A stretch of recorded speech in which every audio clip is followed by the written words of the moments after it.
In this week's parasha, we have a very interesting pasuk.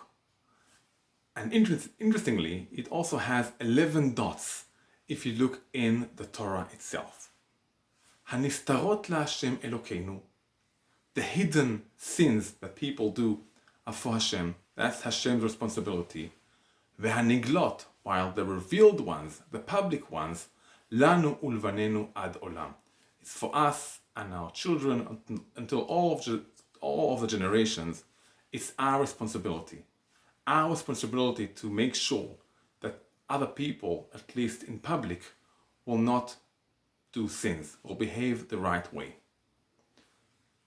The 11 dots above this pasuk teach us something. And the Gemara in Sanhedrin brings an argument. What do we learn from those dots? One opinion says that even our responsibility for the revealed actions is only in the desert. Only in the land of Israel, In the desert, before we came into the land of Israel, before we became a nation, there's no responsibility at all for other people's action. The responsibility comes only when we become a nation inside the land. Another opinion brought in the Gemara is that for sure we always have responsibility for public actions of other people. If we see something bad, we should stand up and say, hey, stop, this isn't a good thing to do. The dots above the pasuk tell us that when we go into the land of Israel, when we become a nation, we have responsibility even for the hidden actions that someone else does. Even if we can't see what he's doing, even then we have responsibility.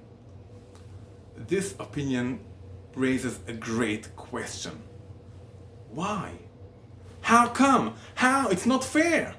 Why should I have responsibility for someone else's action when he did it at home without me seeing? How could I protect myself from what he's doing? It's not fair.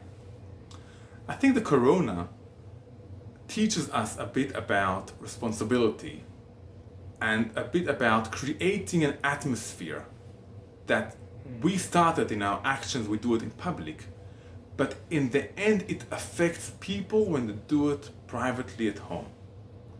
Well, you see, when we go out to do shopping and we wear masks, we create an atmosphere of being careful, of thinking of other people, of making sure the virus won't spread.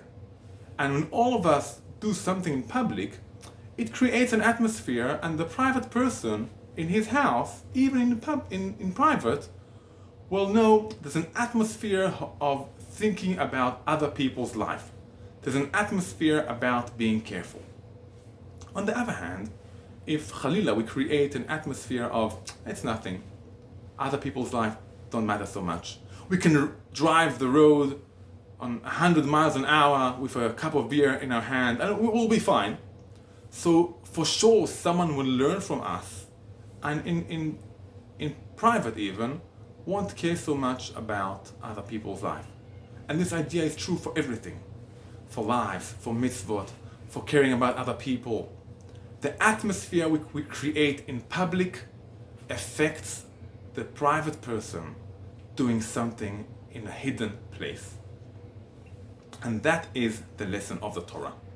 When we become a nation, when we become going to the land of Israel, we are responsible also for the private actions done in a hidden place. How are we responsible? How do we do it if we can't see? We don't have cameras in every spot.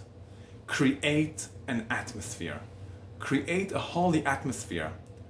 Each one of us is part of creating a holy atmosphere that affects everyone. It affects what we do in public, and it affects even a small action done in a hidden place. And this is the lesson of this pasuk. Let's create together a great atmosphere of holiness, atmosphere of giving, atmosphere of connecting to our nation. And by doing that, will affect even the far and hidden actions. Shabbat Shalom.